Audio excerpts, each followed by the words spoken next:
మిగతా వాళ్ళతో పోల్చుకుంటే ఎక్కువ. అంటే మన గ్రోత్ బాగా పెరిగిపోయింది. ఎవరు ఎదుగుతో వాళ్ళని తొక్కేయాలని చూస్తుంది అమెరికా. ఇంకొకటి, అమెరికన్ వ్యవస్థల్ని మన దగ్గరని దూర్చనియట్లా. వాడు వీసా ద్వారా మొన్న రష్యాని ఎంత ఆడిచ్చాడు, మనం రూపే కార్డు పెట్టాం, మార్చి పడేసాం.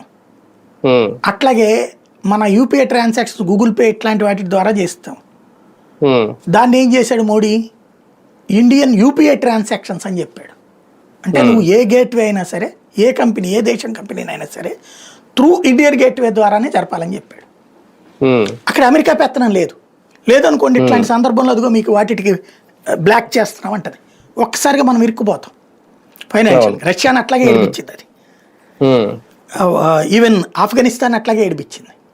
దాన్నంతా ఏంటంటే ఓ రకంగా చెప్పాలంటే పాతకాలపు పటేల్ పట్వారీలు ఉంటారు చూసారా, అట్లా నా చెప్పు చేతల్లో ఉండు, నేను బడేస్తే తిను, బాంచందర కాలు మొక్తాను, నువ్వు గొప్పోడు అను.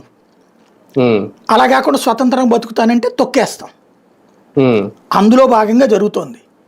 మోడీకి తెలుసు, మొట్టమొదటిసారి అమెరికా చరిత్రలో మొండోడిని చూస్తున్నారు.